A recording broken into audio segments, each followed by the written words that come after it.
Para entender nuestro método de oración, que es lo que quisiera explicarles esta mañana, tenemos que entender por qué hemos nacido los franciscanos de María. ¿Qué es lo que el Señor espera de nosotros y por lo cual nos hizo nacer? Solamente así se entiende una parte de nuestra misión, que es la de rezar y enseñar a rezar. Nosotros somos un movimiento de respuesta. Siempre lo he visto así, un movimiento de respuesta. Para gente que obviamente quiere dar una respuesta. La respuesta es lo que queremos dar a aquel que ha tenido la iniciativa, que es Dios. Dios nos ha amado primero. Dios ha tenido la iniciativa. Este Dios que nos ha amado primero, este Dios que es la infinita y divina misericordia, ha seducido nuestro corazón, ha conquistado nuestro corazón. De ahí partimos. Somos personas que desde siempre, o en un momento dado de la vida, nos hemos encontrado con Dios, nos hemos encontrado con el amor de Dios, y este amor de Dios nos ha tocado profundamente, y le hemos dicho al Señor: quiero hacer algo por ti. Esto es especialmente importante, porque teniendo esto en cuenta, viendo que esto es así, nosotros somos conscientes de que hagamos lo que hagamos, incluso si llegara el momento y con la gracia de Dios, el martirio, hagamos lo que hagamos, todo es poco. Él se merece más. Repito, esto es importantísimo, porque solo esta percepción de nuestra relación con Dios nos impide la soberbia. La soberbia es un vicio espantoso, es el primero de los pecados, la madre de todos los pecados, la madre de todos los vicios. Y la soberbia, no lo olviden nunca esto que les voy a decir, se alimenta de buenas obras. La soberbia se alimenta de las buenas cualidades. La soberbia se alimenta de las virtudes. Es verdad que hay personas soberbias que no tienen nada de qué presumir. Esto existe. Pero lo normal es que la persona soberbia sea una persona que sí que tiene cualidades, incluso que tiene virtudes. ¿Por qué esa persona es soberbia? Esencialmente porque no se da cuenta, primero, de que todo lo que tiene y todo lo que es también un don de Dios. Y segundo, porque no se da cuenta de lo que le falta. Es decir, no se da cuenta de que a pesar de sus cualidades y de sus virtudes, le falta mucho. Tiene también pecados. Ve lo que tiene, no atribuye lo que tiene a aquel que es el origen de eso, Dios. Se lo atribuye a sí mismo y además no ve lo que le falta. Partiendo de esta perspectiva de que somos un movimiento y por lo tanto una persona de respuesta, Dios nos ha amado primero y nos ha amado infinitamente, nos ha amado misericordiosamente, y nosotros queremos devolver algo, todo lo que podamos, pero ese todo lo que podamos no es más que algo, poco, a este Dios tan bueno. Partiendo de aquí nos entendemos a nosotros mismos y entendemos nuestra misión. Ayer les comentaba de mi gran preocupación por el fondo del debate que está teniendo lugar en este momento en la Iglesia. Porque más allá del hecho concreto en sí, de si los divorciados pueden o no comulgar en pecado mortal, o si pueden o no comulgar los homosexuales cuando han cometido sus actos, o si pueden o no comulgar las parejas de hecho que viven juntas sin casarse, en fin. Es decir, más allá del debate de si la misericordia de Dios tiene que ir hasta el punto de que cualquiera en cualquier circunstancia puede comulgar, más allá de ese debate, lo que está de fondo es otra cosa. ¿Es necesaria la respuesta a Dios? Eso es lo que plantea Lutero. ¿Es necesaria la respuesta? Para la salvación, ¿es necesaria la respuesta? O dicho de otra forma, usando aquellos conceptos que utilizó Lutero, ¿son necesarias las buenas obras? ¿Es necesario responder al amor de Dios con amor? ¿O por el contrario, como Dios es tan bueno y tan misericordioso, no pasa nada si tú no le respondes? Nosotros entramos desde el principio, antes de que surgiera este debate, porque nuestra fundación es anterior a estos momentos o a estos años en que se está planteando esto, nosotros entramos de lleno en esta cuestión diciendo, no solamente es necesario, sino que es obligatorio y es un elemento de justicia básica.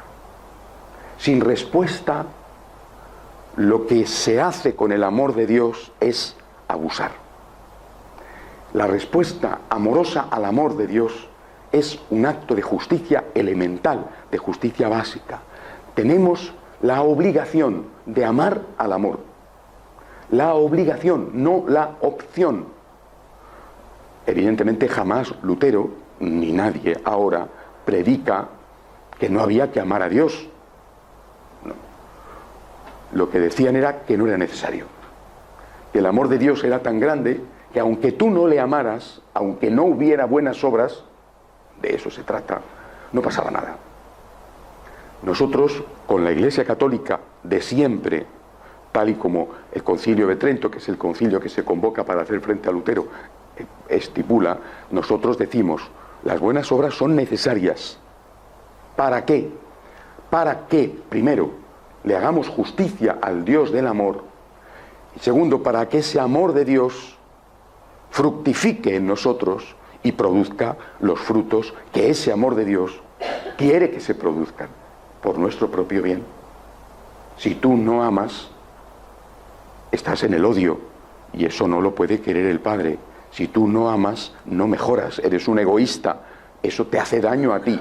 Si un amor complaciente, tolerante de tu Padre provoca un hijo maleducado, ese amor complaciente, ese amor tolerante es malo para el hijo, porque lo que ha hecho es un hijo malvado, abusivo, un hijo que no ha madurado, un hijo que ha o bien malinterpretado el amor de su padre o lo ha desvirtuado para transformarlo en una justificación de sus caprichos.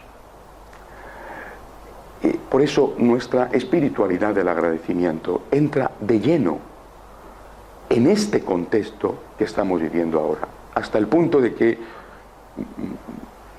cuando veo el presente y veo el pasado nuestro, entiendo más por qué el Señor nos hizo surgir. En ese momento no lo veía como lo veo ahora, y ahora lo veo más necesario que entonces. Del mismo modo que entiendo por qué el Señor en un momento dado me pidió que cambiara la forma de hacer nuestras reuniones, las escuelas de agradecimiento, para introducir un elemento formativo a fin de preparar a los católicos, a los franciscanos de María obviamente, a este debate que ya entonces estaba teniendo lugar, pero que hoy es mucho más crudo, mucho más intenso que entonces.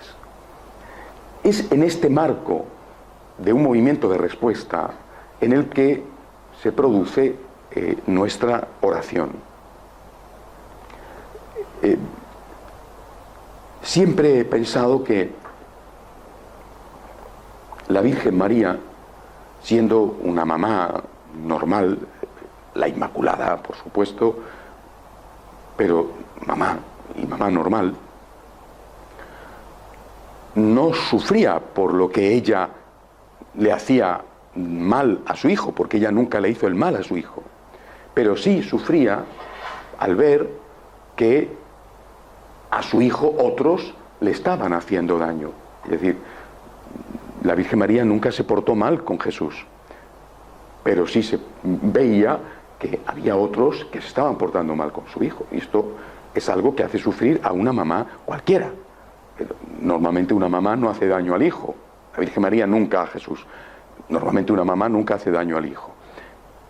pero la mamá sufre cuando ve que hacen sufrir al hijo. Que por lo tanto para la Virgen era un motivo de sufrimiento ver con cuánto egoísmo los católicos tratábamos a Jesús. Repito, como una mamá normal. Y es un motivo de sufrimiento para la Virgen, como lo fue para San Francisco cuando tuvo aquella visión y vio la iglesia llena de gente rezando y salió acongojado, llorando, diciendo: el amor no es amado, la gente va a la iglesia solo a pedir. Me di cuenta de que si eso le había hecho sufrir tanto a San Francisco, muchísimo más le haría sufrir a la Santísima Virgen. Como la Virgen sufría al ver que los buenos católicos no tenían una relación con su hijo como debían de tenerla, sino que tenían una relación interesada. Voy a pedir, pero no voy a agradecer, no voy a ofrecer. Y de esta relación mía con la Virgen y de esta percepción de lo que a ella le tenía que estar haciendo sufrir, ver nuestro comportamiento, nació el deseo de enseñar a rezar. Fue como una petición de la Virgen. Si lo hacen mal, pensé que ella me decía, es porque nadie les ha enseñado a hacerlo mejor. ¿Quién les ha enseñado a rezar? Les han enseñado a hacer oraciones. Eso está muy bien.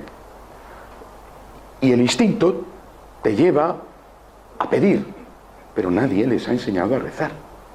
Por lo tanto, si obran mal, si hacen sufrir a mi hijo, es porque nadie les ha enseñado otra cosa.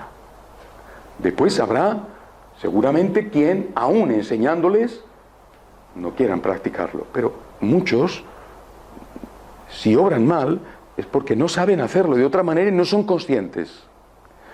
Por eso, un elemento muy importante de nuestra espiritualidad, repito, una espiritualidad de respuesta al amor de Dios, un elemento muy importante es enseñar a rezar de tal forma que nuestra oración sea agradable a Dios, no ofensiva para con Dios. Que nuestra oración sea una oración grata al Señor y no una oración donde, sin querer, inconscientemente, estemos molestando a Dios y molestando a la Santísima Virgen. Y esto, tengo que decirlo, en general, supongo que habrá naturalmente excepciones, en general esto no existe, no se hace. No nos han enseñado a rezar pensando en agradar a aquel al cual rezamos. Incluso cuando nuestra oración es una oración de alabanza, se nos olvidan algunos elementos que tienen que ser esenciales en cualquier oración, porque no es otra cosa la oración más que hablar y escuchar a Dios. Y la alabanza ya es mucho más grata al Señor que la mera petición, pero ahí falta algo todavía. Y así fue como compuse este método de oración. 7 puntos, esas 7 luces del candelabro de la menorá. Primero, fundamental, porque es lo que el propio Jesús ha pedido, expresarle a Dios nuestra confianza. Me fío de ti.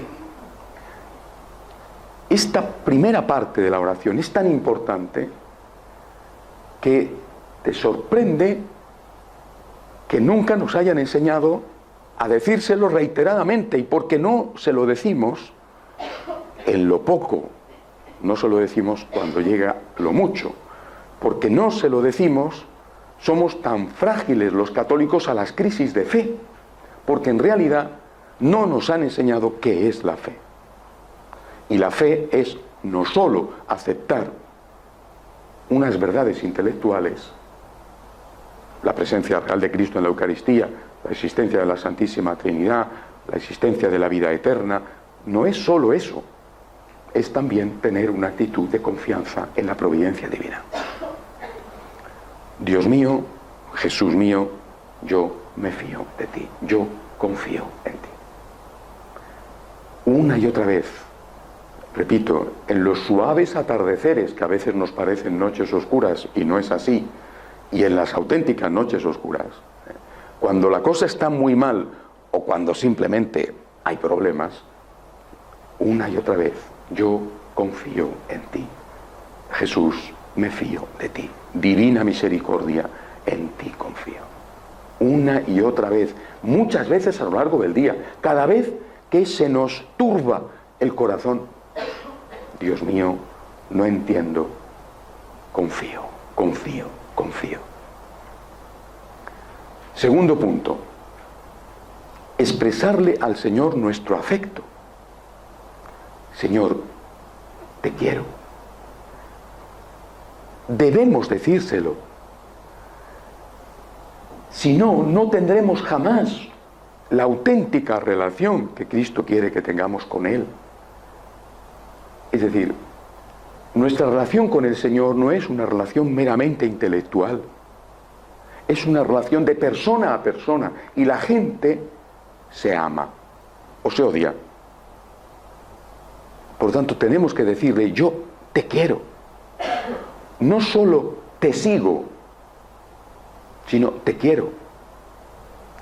Cuando Jesús, ya resucitado, se acerca a Pedro y le hace aquel triple examen, que es evidente que respondía a la triple negación de 3 días antes, no le dice el Señor a Pedro, Pedro, ¿tú crees en mí? No le dice esto, no le pregunta esto. Le pregunta, Pedro, ¿tú me amas? Ahí está la cuestión. ¿Tú me amas? El Señor no te va a preguntar si tú le adoras, si tú crees en su divinidad, que naturalmente es fundamental. La adoración es el tercer punto que veremos luego. El Señor te va a preguntar, en primer lugar, si tú le amas. Pedro, ¿tú me amas? ¿Tú me quieres? 3 veces le pregunta. Jesús, tú sabes que te quiero.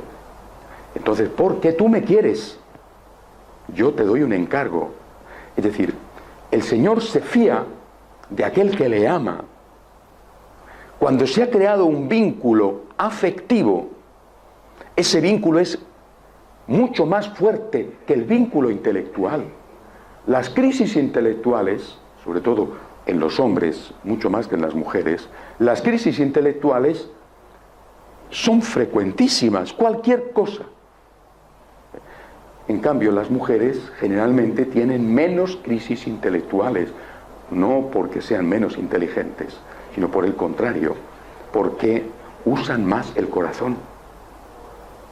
Y por eso, junto a la cruz, estaban las mujeres, y solamente había un muchacho que estaba por la relación que tenía con la Virgen. Nosotros los hombres tendemos mucho más a darle vueltas a la cabeza, y las mujeres piensan mucho más con el corazón. Aquello que dijo Pascal, que era un gran sabio matemático francés, el corazón tiene razones que la razón ignora. Esas razones del corazón son las razones que nosotros le ponemos a Jesús. Señor, yo te quiero. Estas son mis razones, yo te quiero. ¿Te entiendo o no te entiendo? Qué bien si te entiendo, pero si no te entiendo, yo me fío de ti y yo, Jesús, te quiero. Solo entonces, cuando esto lo hacemos, es cuando escuchamos al Señor que nos dice, ahora sí, ahora ya me puedo fiar de ti. Así que le decimos, Jesús, eres el más importante en mi corazón, no el único en mi corazón. El Señor no quiere reinar en solitario, no tiene celos, no es un Dios celoso. Quiere ser el primero, no quiere ser el único. Eres el primero, el más importante en mi corazón, más que cualquier otro afecto que haya en mi vida. Los afectos sagrados, los afectos nobles, tú eres más importante, más Y tienen ustedes que decírselo. Te quiero más que a mis hijos. Tienen que decírselo. No quiero a mis hijos, sino te quiero más que a mis hijos, porque tú eres Dios. Y hemos aprendido ya desde el Antiguo Testamento que el primer mandamiento es amarás a Dios sobre todas las cosas. Y sobre todas las cosas también es sobre todas las personas. Pasamos al tercer punto. Jesús, te adoro. Y ahí entramos en ese ámbito intelectual. Eres Dios. No solamente eres el primero en mi corazón, sino que eres el primero en mis intereses. Eres el primero en mis afectos, pero también eres el primero en mis intereses. ¿Cuáles son mis intereses? Mis intereses son el trabajo, por ejemplo. Eres más importante que mi trabajo. La fama. ¿Tengo que perder la fama por ti? ¿No seré políticamente correcto? ¿Perderé una oportunidad laboral? ¿Perderé una oportunidad profesional de prestigio? ¿Por qué? Pues porque tendría que renunciar a determinados principios para poder obtener ese cargo. Lo pierdo. Eres más importante que cualquier cosa. Antes te he dicho, te quiero. Eres más importante que cualquier persona. Ahora te digo, te adoro. No solamente eres lo primero en mi corazón, eres lo primero ante cualquier cosa. Te adoro, te adoro. Solo a ti rindo adoración, no a la política, no al trabajo, no adoro el dinero, no adoro el placer. El más importante en mi corazón, el más importante en mis intereses. Estas tres partes de la oración son la introducción. Me fío, te quiero, te adoro. Y ahora llegamos al cuarto punto esencial en nuestra oración. Te doy las gracias. Te doy las gracias, Señor. Sin esto, nuestra oración es ofensiva. Porque, como aquellos 10 leprosos, de los cuales solo uno volvió a dar las gracias, los otros 9 le habían ofendido. Y Jesús responde, triste, apenado, herido, ¿dónde están los otros 9? ¿Es que no han quedado curados? Por lo tanto, nosotros le decimos al Señor, Señor, tengo tanto que agradecerte. Gracias. Gracias por todo. De verdad, gracias por todo. Incluso por aquello que lo hemos ganado a base de nuestro esfuerzo. También por eso. No hay nada que escape de tu bondad y de tu don. Eres inteligente. ¿Y eso quién te lo ha dado? Eres trabajador. ¿Y eso quién te lo ha dado? Has tenido oportunidades que otros no han tenido. ¿Y esas oportunidades quién te las ha dado? Es decir, esta soberbia del hombre contemporáneo, que se considera un auténtico Dios, es algo que se basa radicalmente en la injusticia y en la ignorancia de no conocer quién es el hombre, y que va a generar inevitablemente, más pronto o más tarde, destrucción. Siempre cuento algo que me sucedió hace años en la parroquia en Madrid. Vino a verme un señor. Cierto que era una época en que en España, antes de que llegara la crisis, se vivía por encima de las posibilidades. Y este hombre que vino, era un familiar de una franciscana de María, había roto su matrimonio por su mal comportamiento, por sus engaños reiterados a su esposa, que ya no pudo más y le dejó destrozada. Y cuando él se encontró en esta situación, quiso arreglarlo y la esposa ya no podía más. Vino a hablar conmigo, cómo podía yo ayudarle y cómo podía ayudar a su esposa, a ver si aquello aún tenía remedio. Y él reconocía que él era culpable al 100%. Nunca olvido una frase que me dijo: yo he estado borracho de éxito. Borracho de éxito. El éxito te emborracha. El éxito te embriaga. El éxito se te sube a la cabeza. El éxito es una droga. Y te emborrachas. Te ensoberbeces. Haces todo tipo de estupideces, desde vivir por encima de tus posibilidades económicas y tirar de tarjeta, meterte en hipotecas que después resulta que no puedes pagar porque no siempre vas a estar subido en el carro del éxito, y en cambio has adquirido obligaciones que ahora a ver cómo las afrontas. Llevar a cabo comportamientos que son comportamientos claramente pecaminosos, como este señor había llevado engañando a su esposa. O simplemente ser un soberbio, un altanero, un maleducado, un grosero, creerte más que nadie. Y esto es el caso del éxito. No sé si el fracaso no emborracha, el fracaso mina la autoestima, produce otro tipo de destrucción. Pero lo que hemos visto en estos años es que el éxito es más destructivo que el fracaso, y que la gente naufraga mucho más cuando las cosas van bien que cuando las cosas van mal, aunque también hay un naufragio cuando las cosas van mal, pero es más peligroso para el alma el éxito que el fracaso. No olviden esa frase de Tagore: ponle a un pájaro oro en las alas y le impedirás volar. Nuestra sociedad occidental es un pájaro que tiene las alas impregnadas de oro y no puede levantar el vuelo. Fue un águila y ahora no es ni siquiera una gallina que picotea en medio de los desperdicios. Por eso, cuando nosotros damos gracias, estamos yendo a la raíz del problema, que es la soberbia. Señor, lo que tengo, lo que soy, todo es un don tuyo. Gracias. Incluso aquello que me ha costado esfuerzo, incluso aquello en lo que he tenido que ponerle ganas para lograrlo, que he luchado por ello, también esto es un don tuyo. Y que es un don en el cual yo he participado, ciertamente, pero es un don tuyo. ¿Cómo te equilibra y te madura esto? ¿Cómo te ayuda a ponerte en tu justo sitio? No en el sitio de yo soy una piltrafa, yo no valgo para nada. No, si nadie está diciendo eso, ni nadie quiere que lo digas. Simplemente que digas la verdad de las cosas. Sin Dios no lo habría conseguido. Gracias, Señor. Gracias.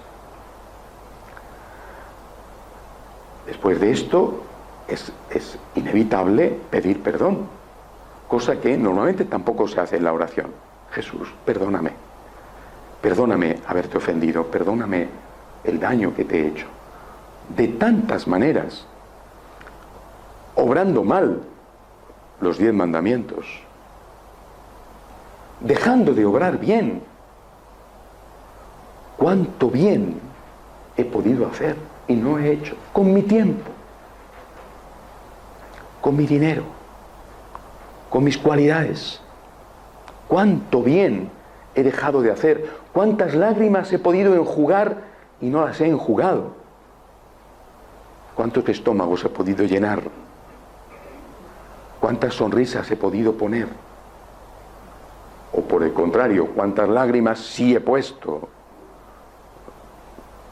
Por eso, la persona que ha dado gracias inevitablemente pide perdón por el mal cometido, que a lo mejor no ha sido,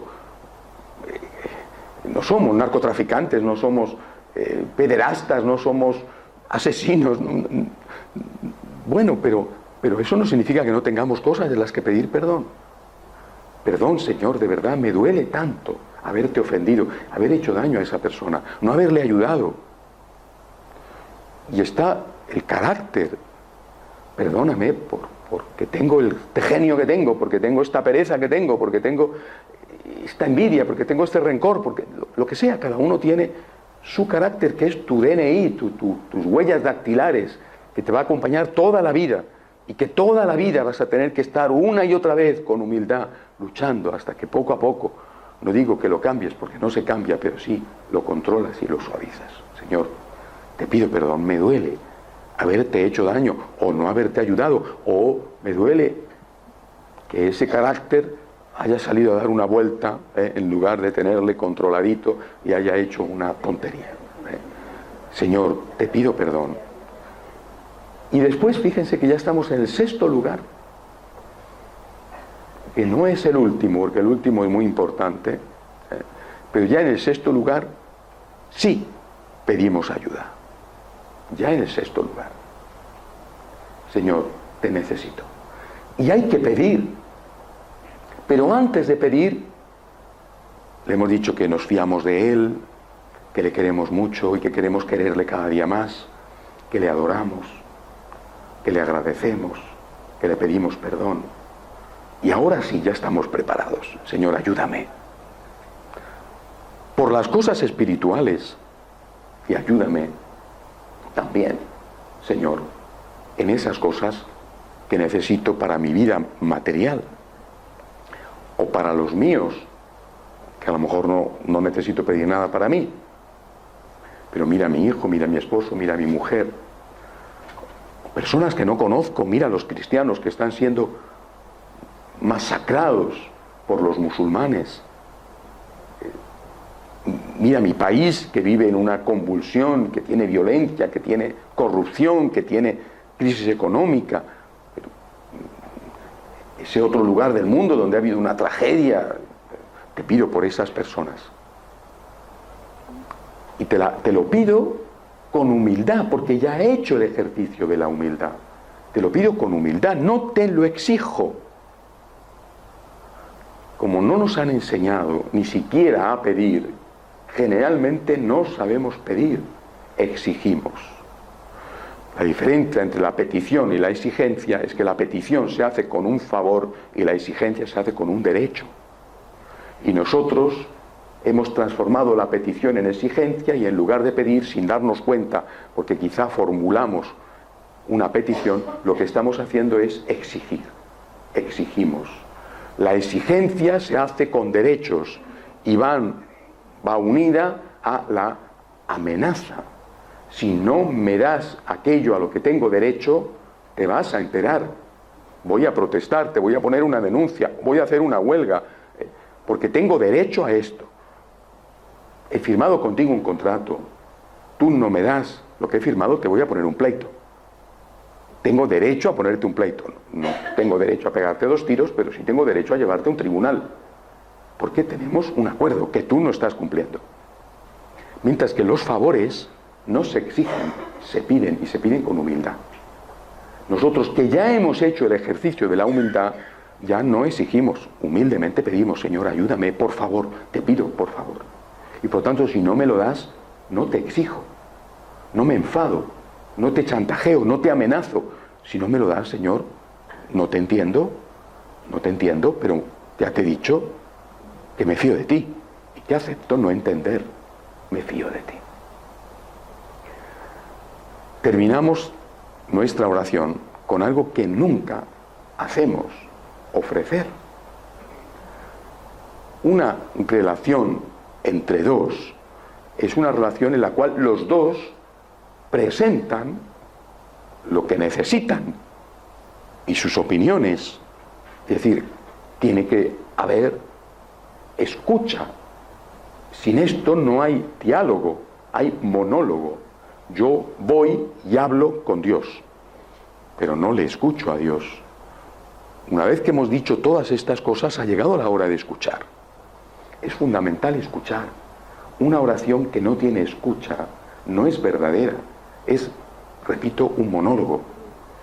Jesús es alguien que te ha escuchado, pero que tiene algo que decirte. Algo muy importante. Tú tienes que acoger lo que Él tiene que decirte. Por eso terminas la oración diciendo, ahora estoy aquí para escucharte a ti. Y se lo dices de esta forma: me ofrezco a ti, dime lo que quieras. Y te lo va a decir siempre. Siempre habrá una voz que sabrás que es su voz por la paz que te da. Y siempre habrá una voz que te dice, tienes que hacer esto. Siempre. Tienes que hacer esto. Tienes que pedir perdón a esa persona. Tienes que perdonar a esa persona. Tienes que ayudar a esa persona. Tienes que rezar más. Tienes que irte a confesar. Tienes que hacer eso que sabes que tienes que hacer y que no estás haciendo. Esa es la voz de Jesús. Has preparado todo y ahora le has dado la oportunidad para que Él pueda decirte aquello que tiene que decirte, que siempre es por tu bien. Así es como hacemos nuestra oración y terminamos diciéndole como María. Es decir, como María quiero fiarme de ti, como María quiero amarte, como María quiero adorarte, como María quiero darte gracias. No te puedo pedir perdón como María porque ella es la Inmaculada que nunca te ofendió, pero ella te pide perdón por mí y por los demás, así que yo también en ese sentido como María quiero pedirte perdón y además te pido perdón por mis propios pecados que ella no tenía. Como María te pido ayuda y como María me ofrezco a ti.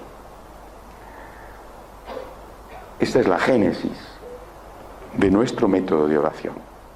Pero hubo un momento en el cual me di cuenta de otra cosa.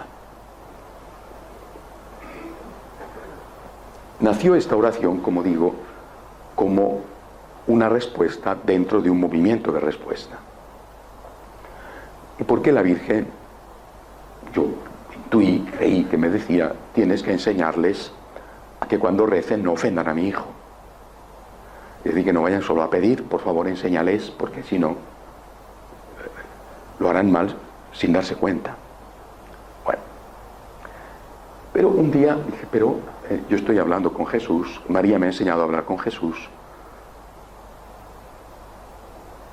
Jesús me enseñó a hablar con el Padre, María no hablaba con el Padre, y María no hablaba con el Espíritu Santo. ¿Cómo entonces tiene que hacerse mi oración hacia el Padre y hacia el Espíritu Santo? Y me di cuenta de que este método de oración valía con algunos pequeños matices para nuestra oración con el Padre y para nuestra oración con el Espíritu. Así que si yo decía, Jesús, me fío de ti, también tenía que decir, Padre, me fío de ti. Y también tenía que decir, Espíritu Santo, me fío de ti. Pero ¿dónde estaba el matiz? En que con el Padre la relación debe de ser distinta que con el Hijo y con el Espíritu. ¿Por qué? Porque en lo que se llama la economía de la salvación, es un concepto teológico, la Santísima Trinidad, el Dios uno, hace todo.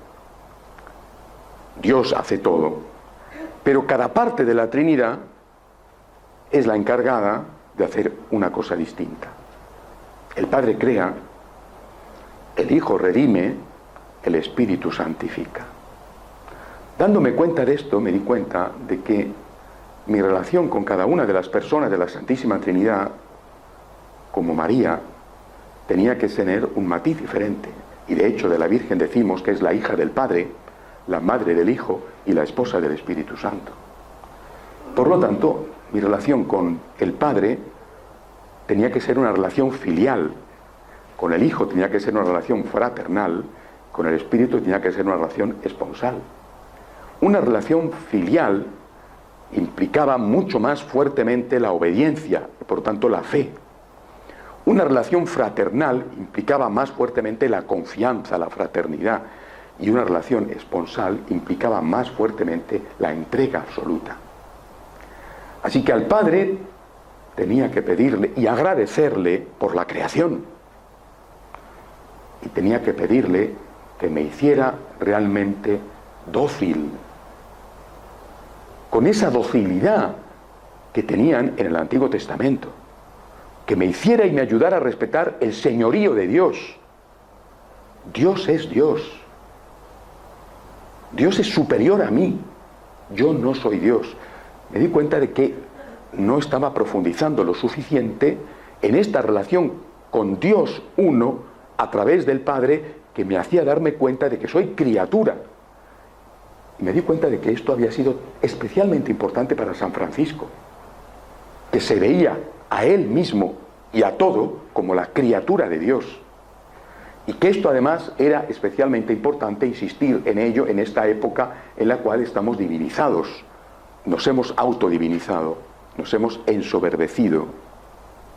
Que por lo tanto, diciéndole a Dios Padre, me fío de ti, y luego pidiéndole que me ayudara a darme cuenta de su grandeza y de su señorío, esto me hacía un enorme bien.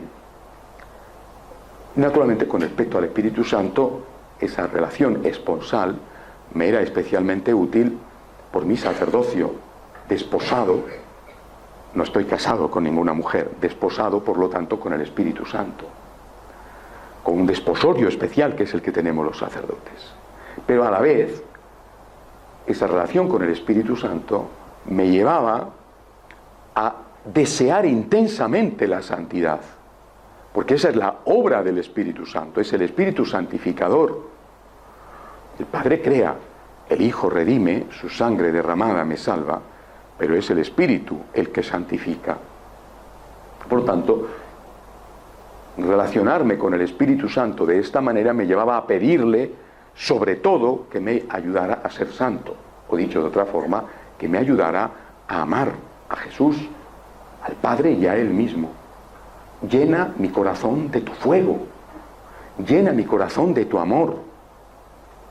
Y me ayudaba a pedirle que me hiciera más misionero, más fogoso, es decir, más lleno del deseo de que el mundo ardiera del fuego del Espíritu Santo, del fuego de su amor.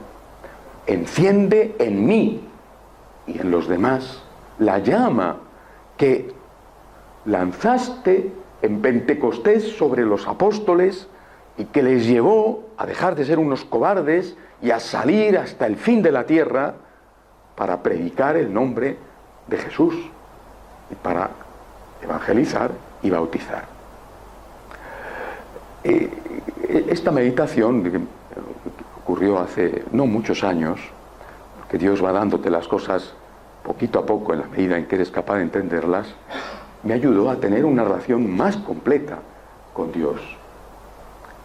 Pero aún se produjo después otra cosa.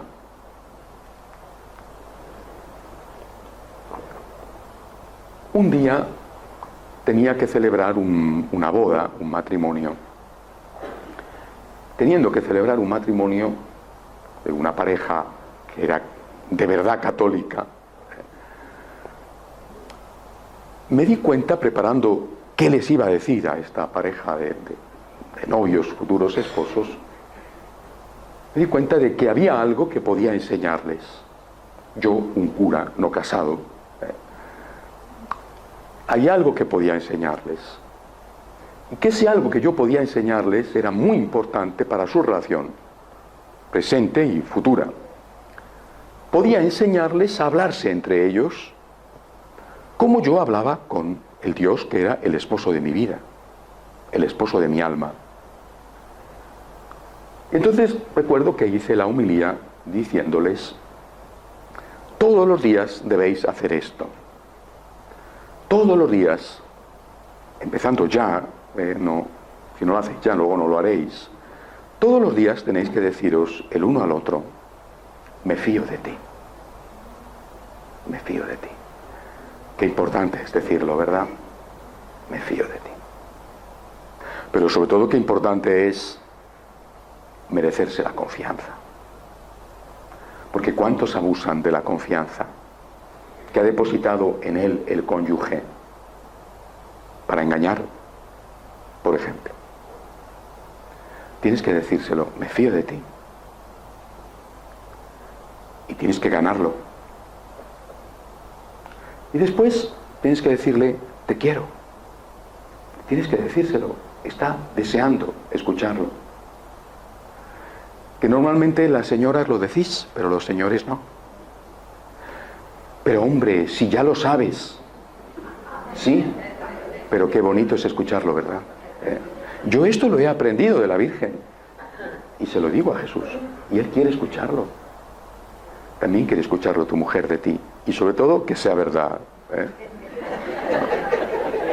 Bueno, si es verdad, mucho mejor, ¿verdad?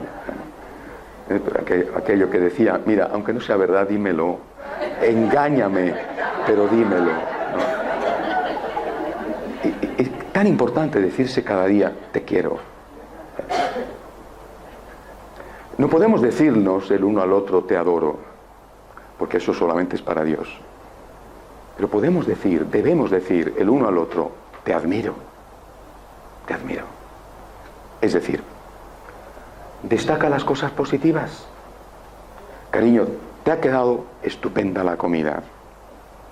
No me lo has engullido y ahí estás ahora a tumbarte en el sofá, para ver tu programa favorito, tu partido de fútbol o tu serie de televisión. No, te admiro, te ha quedado magnífica la comida. O bien, realmente, qué buen trabajador eres, interésate por su trabajo,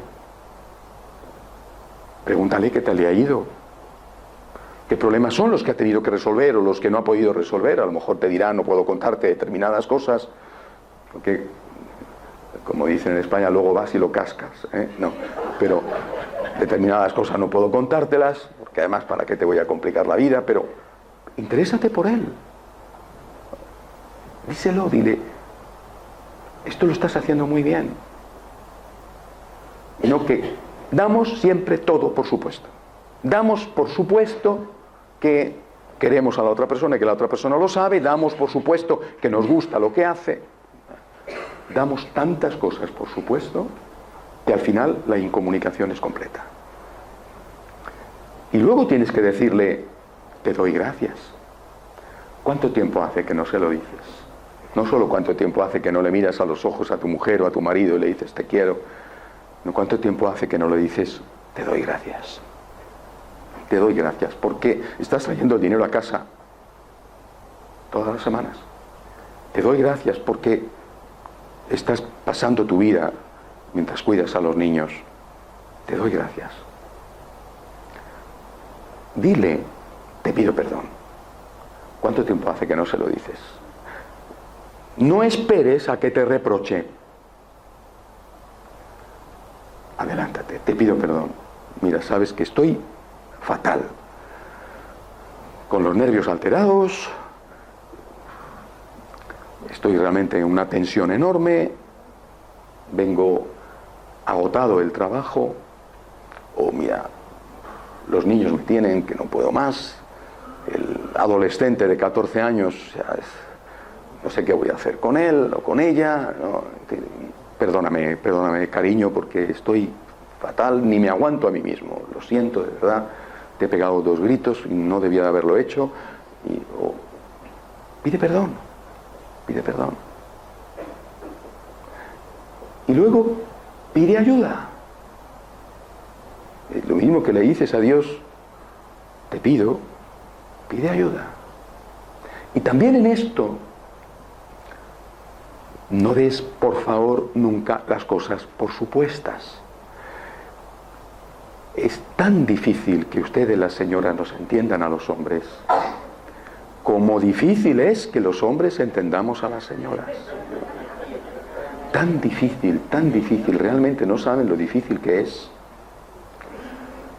Para un señor, por ejemplo, resulta imposible entender que si dices una cosa y la señora te contesta que no, sea que sí. Y ustedes se molestan porque, habiéndonos dicho que no, hemos entendido que no, cuando en realidad ustedes nos decían que no, pero querían decir que sí. ¿Y cómo no se da cuenta de que lo que yo quería decir es que sí, aunque he dicho que no? Esto es frecuentísimo, ¿eh? O sea, ustedes dicen que no cuando quieren decir que sí y se enfadan porque entendemos no cuando han dicho que no, pero en realidad teníamos que haber entendido sí, aunque han dicho que no. Somos demasiado simples los hombres, y cuando nos dicen que no, es que no. Pues no, cuando nos dicen que no, es en realidad que sí. Pero cuando el no es un no y cuando el no es un sí, no. Trátennos como deficientes mentales, que es lo que somos. Y entonces háblennos despacito, muy claro, diciéndonos las cosas muy masticadas, ¿eh? Y entonces quizá hagamos las cosas mal, pero al menos no tendremos la excusa de decir, es que no te entiendo, ¿no? Porque de verdad no entendemos. Y esto hay que decirlo, es decir, luego viene la otra parte, ¿eh? Cariño, ¿te ayudo en algo?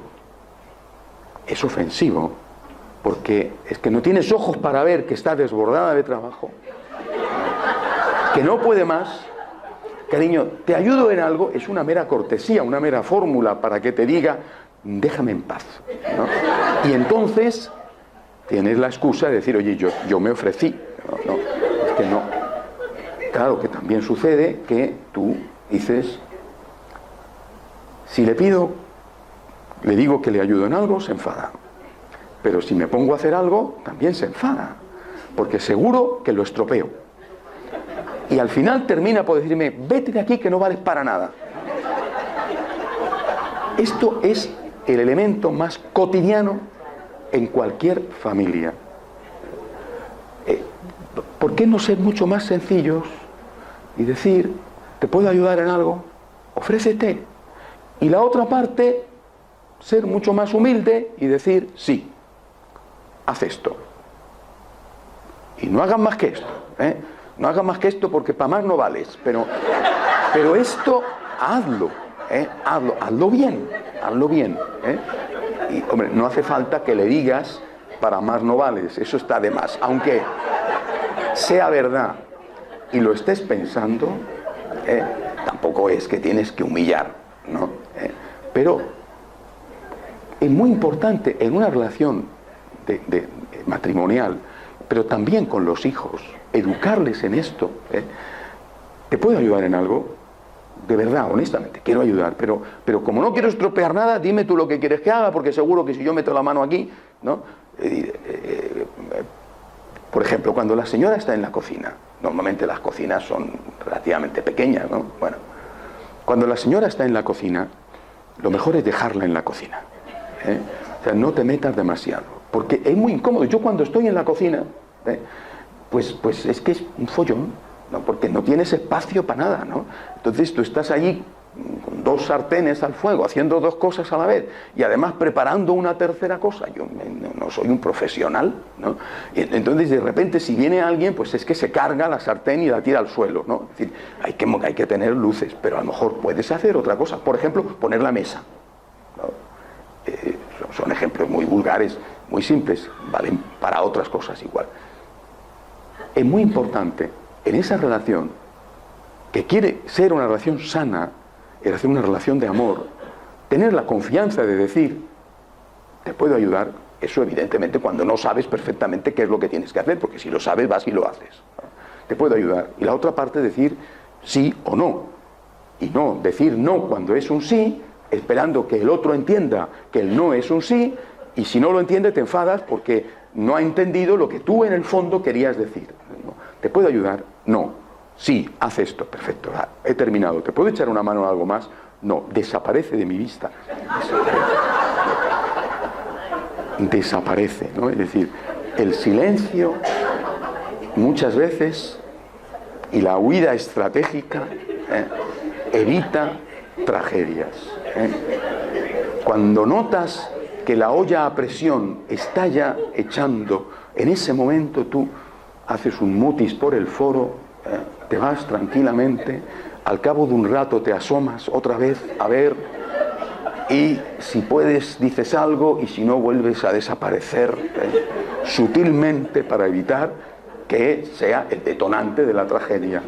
Bueno, yo creo que con estas recomendaciones, primero en nuestra relación con Dios, Padre, Hijo y Espíritu Santo, y luego en nuestra relación entre nosotros, podemos saber cómo no solamente tenemos que hablarle al Señor, sino también cómo tenemos que tener una relación con aquellos que nos rodean.